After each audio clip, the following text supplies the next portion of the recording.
ایک حدیث البتہ صحیح ہے، صحیح سند کے ساتھ، فضائل صحابہ کتاب ہے، احمد بن حنبل کی یہ روایت میں نے وہ 72 حدیث میں بھی شامل کی ہے کہ سیدنا علی رضی اللہ تعالیٰ عنہ کہتے ہیں کہ میری وجہ سے 2 گروہ گمراہ ہوں گے اور میری وجہ سے 2 گروہ دوزخ میں جائیں گے، ایک میری محبت میں غلوف کر کے اور ایک میری دشمنی میں غلوف کر کے۔ تو یہ سیدنا علی کا قول ہے، اور یہ محدثین کا پیٹ رول ہے کہ اگر کسی صحابی کا قول غیبی خبر سے متعلق ہو تو یہ امپلائیڈ ہوتا ہے کہ یہ نبی کے بتانے پر ہی موقوف ہے، یعنی نبی نے خبر دی ہے تب ان کو یہ مستقبل کی خبر پتا ہے، ورنہ نبی کے علاوہ تو کسی کے پاس علم غیب نہیں نہ ہوتا اللہ تعالیٰ کی طرف سے۔ کوئی اور شخص تو یہ دعویٰ نہیں کر سکتا میرے اوپر وحی نازل ہوتی ہے، تو نبی کو جتنا اللہ تعالیٰ علم غیب دیتا ہے، غیب پر اطلاع دیتا ہے، وہ امت تک پہنچا دی جاتی ہے۔ تو سیدنا علی جب یہ قول بیان کر رہے ہیں تو یقیناً یہ موقوف ہے نبی صلی اللہ علیہ وسلم کے بتانے کے اوپر۔ تو یہ 2 ایکسٹریم رویے امت میں آج تک موجود ہیں۔ لیکن اب مسئلہ یہ ہوتا ہے کہ چونکہ فرقہ واریت ہو جاتی ہے تو اہل سنت سے اگر آپ پوچھیں گے وہ کہیں گے جی وہ جس دوزخ میں جس گروہ نے جانا ہے نا وہ یہ رافضی شیعہ ہیں، دیکھیں سیدنا علی کے بارے میں کتنا غلوب کرتے ہیں۔ اچھا آپ شیعہ سے جا کے پوچھیں وہ کہیں گے جس بندے جنہوں نے حضرت علی کی دشمنی میں دوزخ میں جانا ہے وہ اہل سنہ ہے۔ یہ دیکھیں کہ یہ حضرت علی کی جب شان بیان ہونی شروع ہوتی ہے تو یہ شیعت کا فتویٰ لگا دیتے ہیں، ٹھیک ہے۔ تو یہ دونوں ایکسٹریم رویے ہیں۔ اہل سنت کے ہاں بھی ناسبی موجود ہیں جو سیدنا علی سے بغض رکھتے ہیں، آج تک موجود ہیں، اور ان کی زیادہ تر تعداد جو ہے وہ اہل حدیث اور دیوبند مکتبہ فکر کے اندر موجود ہے۔ آپ کچھ بریلیوں میں بھی ایک کا دکا دانے آنے شروع ہو گئے، اور اسی طریقے سے جو رافضیوں کی اکثریت ہے وہ اہل تشیع کے ہاں پائی جاتی ہے جو کہ سیدنا علی کے بارے میں غلو کرتے ہیں۔ اہل سنت کا درمیان میں مسلک ہے اس حوالے سے، اور اس میں وہ امام شافعی کا شعر کوٹ کروں گا ضرور، جو انہوں نے دیوان الشافعی ان کا اپنا دیوان چھپا ہوا ہے، اس میں کوئی سند کی ضرورت نہیں ہے، اور تمام ائمہ محدثین نے اپنی حدیث کی کتابوں میں اس قول کو نقل کیا ہے، اسماء الرجال کی کتابوں میں اس قول کو نقل کیا ہے۔ امام ذہبی رحمہ اللہ نے جو امام ابن تیمیہ کے شاگرد ہیں انہوں نے بھی نقل کیا، امام ابن تیمیہ نے بھی نقل کیا، اور امام ابن کثیر نے بھی، اور باقی سارے ائمہ نے، ابن حجر اسقلانی نے بھی، کہ امام شافعی فرمایا کرتے تھے ان کان رفضا حب آل محمد صلی اللہ علیہ وسلم، اگر آل محمد کی محبت کا نام رافضی یا شیعہ ہونا ہے فَلْيَشْهَدِ الثَّقَلَانِ أَنِّي رَافِضِي، تو جن و انس گواہ ہو جاؤ اس بات پہ کہ میں رافضی ہوں۔ کہ اگر سیدنا علی سے محبت کا نام شیعہ ہونا ہے اور تم مجھے بلیم کرتے ہو کہ میں علی سے محبت کیوں کرتا ہوں، آل محبت سے محبت کیوں کرتا ہوں، اس کی بنیاد پہ تم مجھے شیعہ کہتے ہو، تو گواہ ہو جاؤ میں شیعہ ہوں۔ اور میں نے اس میں پھر ایڈ کیا کہ اگر آج امام شافعی زندہ ہوتے تو میں کہتا کہ شیخ صاحب آپ میرے بھی کچھ اشعار اس میں ایڈ کر لیں۔ آپ نے تو کہا نا کہ اگر اہل بیت کی محبت کا نام رافضی یا شیعہ ہونا ہے تو میں ہوں رافضی، تو میں یہ کہتا ہوں کہ اگر نبی صلی اللہ علیہ وسلم کی محبت کا نام اگر وہ غلوف کے درجے میں نہ ہو، بریلوی ہونا ہے تو میں بریلوی ہوں۔ اگر صحابہ کرام سے عقیدت کا نام اگر غلوف کے درجے میں نہ ہو، یہ شرط ہے، ادھر بھی معصومیت نہ کلیم کر دی جائے دیوبند کی طرح، اگر اس کا نام دیوبندی ہونا ہے تو میں دیوبندی ہوں۔ اور اگر کتاب و سنت کے منہج کو اور اجماع کو حجت مانتے ہوئے فائنل اتھارٹی ماننا اور اس کے مقابلے پر کسی کی بات کو حجت نہ سمجھنا اہل حدیث ہونا ہے تو میں اہل حدیث ہوں۔ تو یہ صرف ایک سمجھانے کے لیے ایک جملوں کے طور پر ہے، باقی الحمدللہ ہم مسلمان ہیں اور ہمیں اسی پر فخر محسوس کرنا چاہیے۔ اللہ تعالیٰ نے ہمیں مسلم پیدا فرمایا ہے، وَسَمَّاكُمُ الْمُسْلِمِينَ، اس نے نام بھی ہمارا مسلمان رکھا ہے، ہمیں اسی پہ فخر محسوس کرنا چاہیے۔ باقی جو یہ فکر کی بات ہوتی ہے، اگر اصحاب الحدیث یا اہل السنہ کی فکر محدثین نے استعمال کی تو یہ فکر کے طور پر تھا، کبھی یہ مسجدوں کے باہر اس طریقے سے تفریق نہیں کی جاتی تھی جس طرح آج کل ہو چکی ہے، اور آج کل بھی ہر جگہ نہیں ہے، پورے سعودیہ میں اس طرح کی تفریق نہیں ہے کہ مسجد کے باہر آپ کو اس طرح کی چیزیں ملیں، یا ملیشیا کے اندر جن ملکوں کے اندر تھوڑی ہوش آئی ہے تو ان چیزوں سے چیزیں پاک ہیں۔ اور ایون ہمارے جو یورپ اور امریکہ کے اندر اگرچہ فرقوں کے نام پہ مسجدیں بنی ہیں لیکن کم از کم وہاں پہ اتنی ٹالرنس ہے کہ لوگ تمام کے تمام لوگ ایک جگہ پہ نماز پڑھتے ہیں، ایک دوسرے کے پیچھے نماز پڑھ لیتے ہیں۔ یہ یہاں پر لعنت ہے انڈیا پاکستان اور بنگلہ دیش کے گندے کلچر کے اندر کہ یہاں پر لوگ جو ہے وہ مطلب اس طرح فرقوں میں بٹے ہوئے ہیں کہ ایک دوسرے کے پیچھے نماز بھی نہیں پڑھتے۔ آج مجھے ایک بھائی کا فون آیا، اکثر لوگ سوال کر رہے ہوتے ہیں فلاں کے پیچھے نماز ہو جاتی، فلاں کے پیچھے نماز ہو جاتی، میں ان کو ایک ہی جملہ بولتا ہوں کہ میرے بھائی جس کو آپ کافر نہیں کہہ رہے نا اس کے پیچھے نماز ہو جاتی ہے۔ آپ نے اگر یہ اناؤنسمنٹ کرنی ہے کہ اس کے پیچھے نماز نہیں ہوتی تو اس کو پہلے کافر ڈکلیئر کریں گے۔ اگر آپ میں یہ جرت نہیں ہے نا، آپ مسلمانوں سے سمجھ رہے ہیں نا، अहलुल बिदा समझ रहे हैं, कलमा को मुशरिक समझ रहे हैं, कुछ भी समझ रहे हैं, काफिर कहने की आपको जरूरत नहीं है ना, तो समझ ले कि वो मुसलमान है। अब वो मुसलमान है, वो अहले बिदत में से भी हो सकता है, कलमा को मुशरिक भी हो सकता है, ठीक है, कुछ भी हो सकता है। जब तक वो काफिर नहीं है उसके पीछे नमाज दुरुस्त है। यह है बिल्कुल मोटा सा फार्मूला। और अगर आप समझते हैं कि इस तरीके से लोगों को इस्लाम से बाहर निकालना है, तो मेरे भाई फिर ठीक है, आप सऊदीया वालों को भी एप्लीकेशन दें कि अहले हदीस एप्लीकेशन दे दें कि जी बरेलवी मुशरिक हैं, जो बंदी भी चूंकि तकलीद करते हैं वो भी मुशरिक हैं, शिया भी मुशरिक हैं, लिहाजा जो है चूंकि हरम के अंदर जो है वो मुशरिकीन का दाखिला ममनू है, लिहाजा सवाए अहले हदीस के किसी को हज करने की इजाजत ना दी जाए। एप्लीकेशन दें, और अगर वो आपकी एप्लीकेशन कबूल ना करें तो फिर आप वही फतवा लगाएं कि अगर वो नहीं कबूल कर रहे तो वो भी मुशरिक, जो हरम में आने दे रहा है मुशरिक को वो भी मुशरिक, और इमाम काबा जो उनकी लीडरशिप कर रहा है और इसके खिलाफ बोल नहीं रहा वो भी मुशरिक। फिर तो भाई मेरे फार्मूले आप लगाने शुरू कर दें। असल में सबको ये बात पता है, ये तकरीरों में जोश में आके किताबों में इस तरीके से जोश में चीजें लिख देते हैं, पता इनको भी है कि इस्लाम से नहीं निकाला जा सकता। जिनको इस्लाम से निकालना था ना, उम्मत ने इत्तफाक करके उनको इस्लाम से निकाल दिया है, वो है कादियानी। उनके बारे में सब ने इत्तफाक किया हुआ है। अगर कोई कादियानियों के अलावा किसी मुसलमान के फिरके को जो इंडिया पाकिस्तान बांग्लादेश में पाया जाता है काफिर समझता है, तो भाई एप्लीकेशन पुट करे, आप देखें जरा फिर के साथ होती क्या है। अहले हदीस के खिलाफ पुट करेंगे ना, वो सारों के बाबों का चट्टा बट्टा खोल देंगे। आप बरेलवियों के खिलाफ पुट करेंगे, बरेलवी अहले हदीस देवबंद शिया के बाबों का चट्टा बट्टा खोल देंगे। शिया के खिलाफ पुट करेंगे ना, वो इनके सारे बाबों को नंगा कर देंगे। देवबंदियों के खिलाफ बात करेंगे, वो इनके बाबों को नंगा कर देंगे। क्यों? कि सबके पास थोक के हिसाब से एक दूसरे के खिलाफ गुमराहकुन नजरियात जो है ना किताबों के अंदर मौजूद है। ठीक है, ये इतना सीधा मामला नहीं है इसको जिस तरीके से समझा जाता है। तो ये मेरे भाइयों बहुत क्रिटिकल इशू है। जिसको आप काफिर नहीं कह रहे उसके पीछे आपकी नमाज बिल्कुल दुरुस्त है। या जुर्रत करें काफिर कहने की, फिर अगली बात करें। अगर आप ये जुर्रत नहीं कर रहे तो यकीनन आप मुसलमान समझ रहे हैं। एक दूसरे के पीछे नमाजें भी पढ़ते हैं, पढ़ें, एक दूसरे के साथ निकाह भी करें, एक दूसरे के साथ मामलात भी करें, इल्मी तरीके से एक दूसरे के साथ मामलात को आगे लेके चलें। बाकी तो हालत ये हो चुकी है मेरे भाई के यहां तो एक फिरके के जो लोग हैं उनमें कितनी पार्टी बाजी है। एक घर के अंदर एक फिरके के लोग हैं, उनमें पार्टियां मौजूद हैं। कोई एक जमात के साथ है, कोई दूसरी जमात के साथ है। वो कहता जी कुर्बानी दी खाल मैं उन्होंने देनी है, वो कहता मैं उन्होंने देनी है। और मौलवी दा वास चले तो तुम्हारी भी खाल के ला के ला जाए ईद वाले दाड़े। बिल्कुल कई लोग ऐसे मिले हैं, वो कहते हैं जी हम 2 बकरे इसलिए देते हैं कि जी वो हमने एक जो है वो इस पार्टी को देना है, दूसरी पार्टी को देना है, वरना वो नाराज हो जाएगी। और दोनों का मसले एक ही है।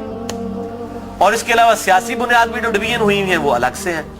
तो डिवीजन तो बहुत ज्यादा है। और फिर कहते हैं जी वो हम आपस में एक दूसरे को गुमराह तो नहीं समझते, गुमराह नहीं समझते। तो मेरे भाई एक दूसरे का इस लेवल तक आप रद्द करते हैं कि मस्जिद छीन लेते हैं एक दूसरे से। अगर गुमराह समझ रहे तो तभी मस्जिद छीनते हैं ना।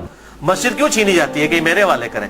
तो या सीधा सीधा पब्लिक को बताएं कि ये मस्जिद जो है ये हमारे चंदे बटोरने के अड्डे हैं। तो चूंकि इधर से हमने चंदे बटोरने होते हैं, आपकी चमड़ियां उतारनी होती हैं, इसलिए हम मस्जिदें आपसे छीन रहे होते हैं। तो बताएं पब्लिक को, यही बात हो सकती है ना। तो या फिर अगर ये नहीं कह रहे तो आप ज़ाहिर है दूसरों को गुमराह समझ रहे हैं। गन पॉइंट के ऊपर एक दूसरे की मस्जिदें छीनते हैं, लड़ाइयां करते हैं, और फिर कहते हैं जी हम एक ही हैं। कोई एक नहीं होते मेरे भाई। देवबंद का ममाती गिरोह, हयाती गिरोह, इतने एक्सट्रीम इख्तलाफात हैं आप सोच भी नहीं सकते। बरेलवियों के अंदर आप आ जाएं, दावत इस्लामी को देख लें और डॉक्टर तैयब कादरी साहब और सैफियों की पार्टी जमीन के आसमान की इख्तलाफात है। अहले हदीस के अंदर आप आ जाएं, वहां पे जमात दावा को देख लें, जमीयत अहले हदीस को देख लें, जमीन आसमान की इख्तलाफात है। मैं तो मतलब जिन्होंने कहते ना कि पंजाबी मुहावरा दाइयां को नहीं टेढ़ छुपे होते, मैं तो सारे नल रहा, मुझे तो पता है इनकी सबकी क्या सूरत हाल है। चंदों की बुनियाद के ऊपर लड़ाइयां होती हैं और बाज़ औक़ात जो है वो असला तक निकाल लिया जाता है, मस्जिदों के ऊपर कब्जा कर लिया जाता है, मस्जिदें बंद हो जाती हैं। हमारे खुद इस्लामाबाद में एक अहले हदीस की मस्जिद 1 साल तक बंद रही है, सिर्फ 2 पार्टियों के झगड़े की वजह से। और फिर अल्टीमेटली जो है वो बड़ी मुश्किल के साथ इशू जो है वो रिजॉल्व हुआ। और इस हद तक हो गई कि इमाम मस्जिद को धमकी लगाई जाती थी, अगर तूने उधर जाके इमामत कराई ना तो तेरी लता बांध देंगे, इस लेवल तक।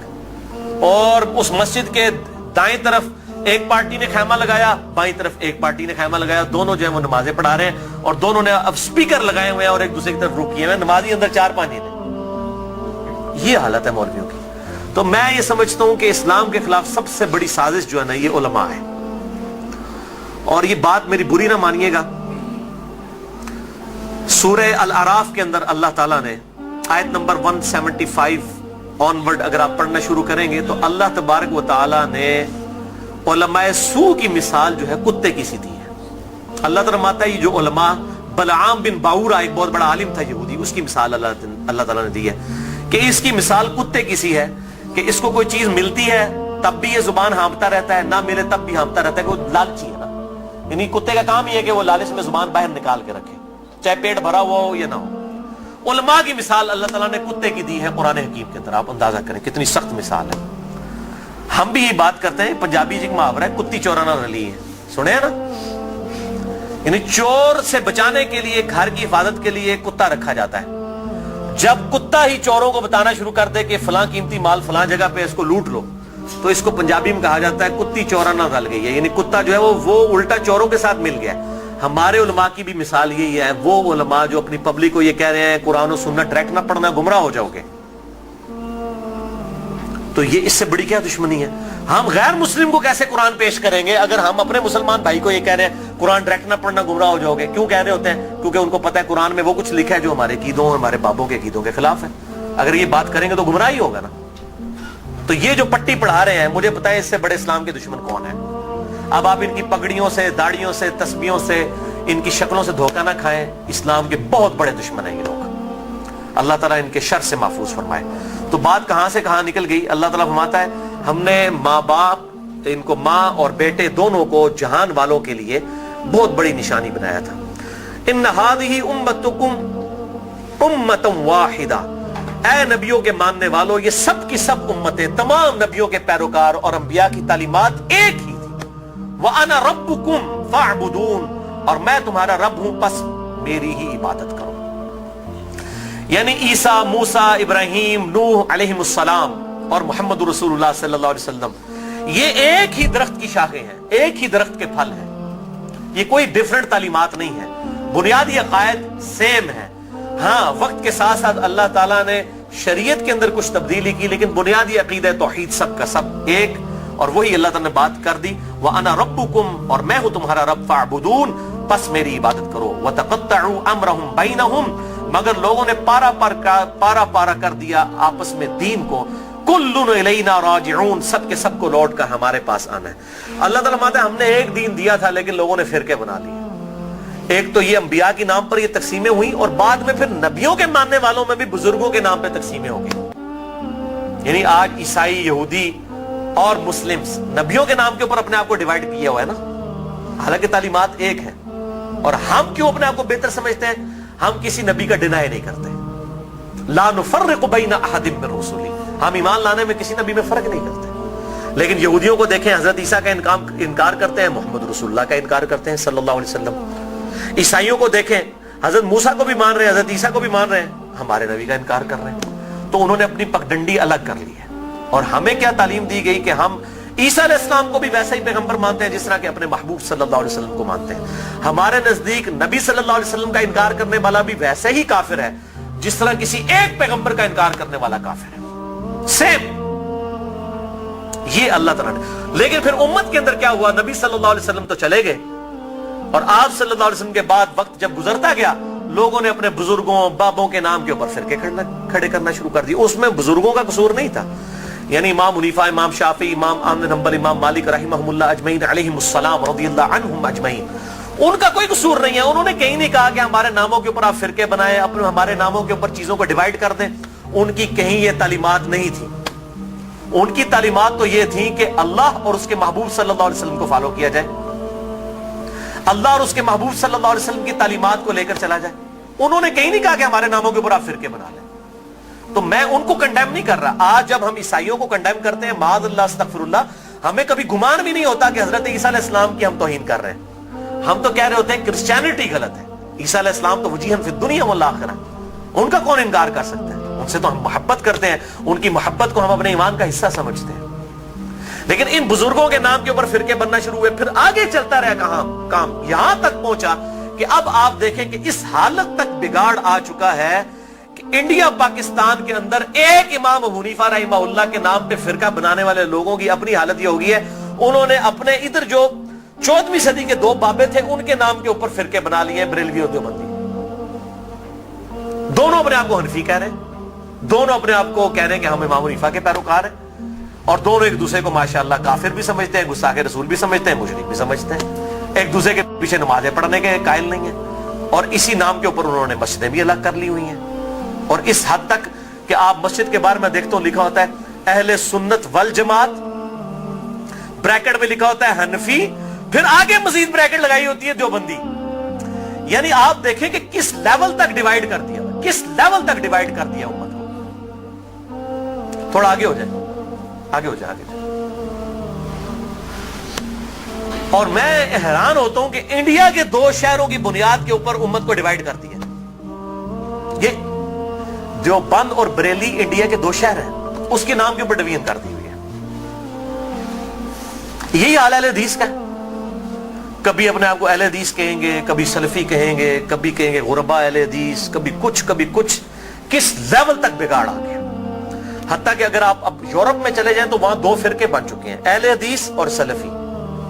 اور سلفیوں میں بھی 2 ہیں، ایک تقلیدی سلفی ہیں اور ایک غیر مقلد سلفی ہیں. اور ابھی ایک اور شوشہ چھوڑا ہے مدخلی. یہ ایک اور فرقہ جو ہے وہ عرب کے اندر نکلا ہے، جو کہ اپنے علاوہ سب کو کہتا ہے کہ یہ اہل حدیث سے خارج ہیں، ہم کوئی بہت بڑے اہل حدیث ہیں. یہی ہوتا ہے میرے بھائیوں، جب یہ پارٹی بازی شروع ہوتی ہے نا، اس کا انجام یہی ہوتا ہے. خدا کے لیے اس طرف واپس آ جائیں جہاں ہمارے محبوب صلی اللہ علیہ وسلم ہمیں چھوڑ کر گئے تھے. ہوا سماکم المسلمین من قبل وفی ھذا. اللہ کے پیغمبر ابراہیم علیہ السلام نے اس قرآن کے نزول سے پہلے تمہارا نام مسلم رکھ دیا تھا، اور اس کتاب میں وفی ھذا اللہ نے بھی انڈورس کر دیا اپنے آپ کو مسلمان کو. کیوں اپنے آپ کو ڈیوائیڈ کرتے ہو؟ کس لیول تک ڈویژن کرو گے؟ پہلے کہتے تھے جی اگر ہم سنی شیعہ کی ڈویژن نہیں کریں گے تو پتہ کیسے چلے گا. چلو جی وہاں بھی مسئلہ حل ہوا. پھر آگے گئے جی نہیں اگر ہم حنفی شافعی مالکی حنبلی اہل حدیث نہیں کریں گے پتہ کیسے چلے گا. چلو وہاں بھی مسئلہ حل ہو گیا. پھر آگے کہ نہیں جی اہل حدیث میں بھی اتنی پارٹیاں تھیں تو ہم سلفی کہیں گے تو تب پتہ چلے گا. میرے بھائی یہ جتنی دمیں لگائی ہوئی ہیں نا، میں ان کو دمیں کہتا ہوں، یہ آپ دمیں لگاتے چلے جائیں، اس کی کوئی اینڈ نہیں ہے، سوائے اس کے کہ امام مالک رحمہ اللہ کا قول ہے، وہ فرمایا کرتے تھے اس امت کے آخری حصے کی بھی ہدایت ویسے ہی ہوگی جس طرح کے ابتدا کے حصے کی ہوئی تھی. صحابہ اکرام علیہم رضوان، اہل بیت، بریلوی، دیوبندی، اہل حدیث، شیعہ، اہل سنت اس تفریق سے بہت بالا تھے. آج بھی الحمدللہ وہ مسلمان اس پیٹرن کے اوپر. مجھے کہتے ہیں لوگ جی وہ آپ کس فرقے سے ہیں؟ میں کہتا ہوں جی میں اس گروہ میں شامل ہوں. فرقہ تو ہے ہی اسلام میں حرام. ٹھیک ہے، اللہ تعالیٰ نے واضح طور پہ فرما دیا ہے کہ ان الذين فرقوا دينهم وكانوا شيعا لست منهم في شيء. اے نبی جنہوں نے دین میں فرقے بنائے اور اپنے آپ کو گروہوں میں بانٹ لیا، آپ کا ان سے کوئی تعلق ہی نہیں ہے. سورۃ الانعام آیت نمبر 159. اس طریقے سورہ آل عمران کے اندر ہے واعتصموا بحبل اللہ جميعا ولا تفرقوا. اللہ کی رسی یعنی قرآن کو، صحیح مسلم میں آتا ہے غدیر خم کی حدیث میں کہ یہ قرآن ہے اللہ کی رسی، اس کو مضبوطی سے پکڑ لو، فرقوں میں مت بٹو. پھر پوچھ رہے ہوتے ہیں فرقہ کون سا ہے، تو میں پھر آخر میں تنگ آ کے کہتا ہوں میرے بھائی میرا وہی گروہ ہے جو صحابہ کرام کا تھا. اگر صحابہ بریلوی تھے تو میں بریلوی ہوں، اگر صحابہ دیوبندی تھے تو میں دیوبندی ہوں، اگر صحابہ اہل حدیث تھے تو میں اہل حدیث ہوں، اگر وہ شیعہ تھے تو میں شیعہ ہوں. وہ کہتے ہیں نہیں جی صحابہ تے مسلمان ہی سن، لیکن ہون لوڑ پیندی ہے. تو میں کہتا ہوں میرے بھائی آج ضرورت کس طرح پڑ رہی ہے؟ اگر آج ضرورت پڑ رہی ہے تو نبی صلی اللہ علیہ وسلم کا کام تھا یہ امت کو بتا کے جاتے کہ میرے بعد یہ ہوگا، تو جو اس فرقے کا نام ہوگا وہ صحیح ہوگا. بتائیں. صرف ایک بات آپ نے فرمائی، الجماعہ کو پکڑ لینا، امت کی مین سٹریم کو. اور میں آپ کو بتاؤں امت کی مین سٹریم جو ہے نا، عام مسلمان، وہ فرقہ واریت سے بالکل لا تعلق ہو چکا ہے. اور خصوصاً ابھی جو نیو مسلم ہے وہ اپنے آپ کو مسلمان محسوس کرنے میں ہی فخر محسوس کرتے ہیں الحمدللہ. تو اللہ تعالی ہمیں توحید پر بھی کاربند رکھے اور توہین رسالت سے بھی بچائے. نبی صلی اللہ علیہ وسلم کی سچی عقیدت نصیب فرمائے. اپنی موت سے پہلے اپنی قبر و آخرت کی تیاری کرنے کی توفیق عطا فرمائے. سبحانک اللہم و بحمدک اشہد ان لا الہ الا انت استغفرک و اتوب الیک وما علینا الا البلاغ المبین.